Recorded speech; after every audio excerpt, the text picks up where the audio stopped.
It's just, more and more fear running around everywhere. It's so funny. This is a BBC News article. I'm sort of burning through a lot of stuff I hadn't got through. Like I said, so much news throughout the week here today. Threat of dirty bombs increased from BBC News. I love it. Sometimes with some of this news, you have to get to the point where you start announcing it in these really severe tones in WWF style. Threat of dirty bombs increased. There is an increased risk of terrorists could get a hold of a chemical, biological, nuclear weapon to attack the UK. You always have to get into it because it's so high theater and high drama, and it gets to the point where I mean, I don't know. Maybe I'm just jaded to this stuff. Maybe my BS detector is just real sharp, and I'm able to tell within 2.5 seconds of reading something that somebody's trying to fear-monger me or not. I think that's probably what it is. But just every time I see something like this, I laugh at it. Is it just becoming like, a rumble in the jungle, it's a showdown, be there. Slip into a Slim Jim. It's like the assessment comes as Home Secretary Jackie Smith unveiled a new UK strategy to tackle an evolved terrorist threat. It warns failed states such as Iraq have made it easier to obtain materials for weapons such as dirty bombs.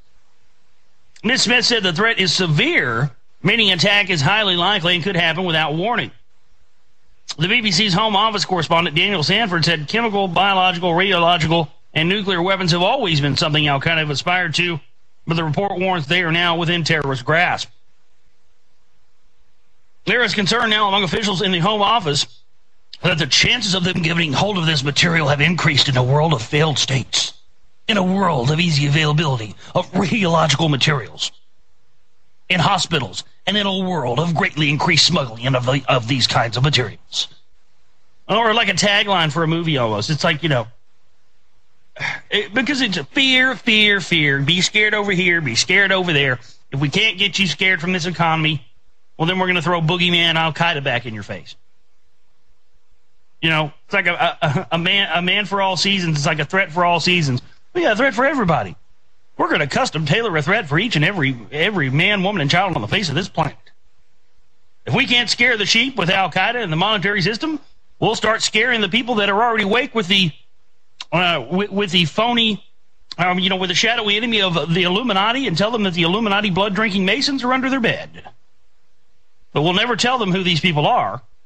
We'll just tell them that the New World Order and the Illuminati and the global elite want to kill them, and we'll get them scared that way. You see, I mean, because I just started saying that lately. I mean, I'm sorry. It has become that. I mean, well, it is in danger of becoming that if we let it. I don't think it's too far gone yet. I think that we have begun to identify enough of these criminals to where, enough of us know who they are, or we can start spreading the word on who they are. See, that's my thing. I think the solutions will present themselves once we have enough people awake. That's the whole thing is right now we just don't have numbers. I don't think that we lack in solutions. I think we have plenty of solutions. I see people all the time. We were having a great conversation in the chat room last night, myself, Alsfar Mason there in the chat room, and a bunch of us were having a great conversation last night about solutions.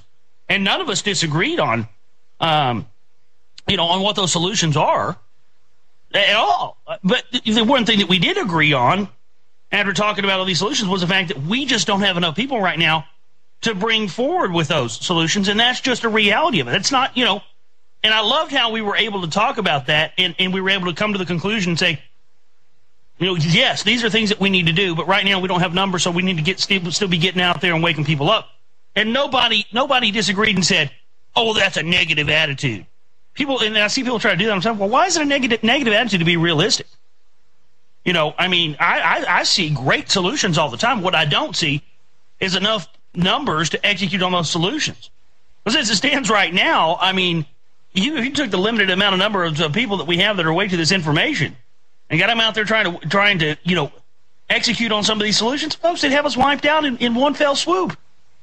So, that's the whole thing. I personally think that in a lot of ways, I think we still have a lot of ways to go with waking up people in our own ranks to certain issues, and waking them up to certain groups that they sort of been, put back to sleep by certain elements of the phony control patriot movement. But I think as a whole, I think we're on the right track because, I mean, we've all really come to the conclusion that, excuse me, that we know what we're going to have to do when the time comes. All of us are aware of what our role is going to have to be and what we're going to have to do when the time comes. But we're also smart enough to know that we just don't have the numbers to do any of that stuff right now. So that's why the continuing cause is education. I mean, if you can get us up on an AM or FM station like KTAE 1330 AM down there in Central Texas, I mean, if you can get us up on a station like that, or you can put a station up, do it. We have the outlets here, we have the information, and you just got to get it out there. That's what it boils down to. We're going to take a break. Come back. We'll get into a lot more news, a lot more information today here on this Wednesday edition of the Global Reality. I'm your host, Josh Reeves. Stay with us.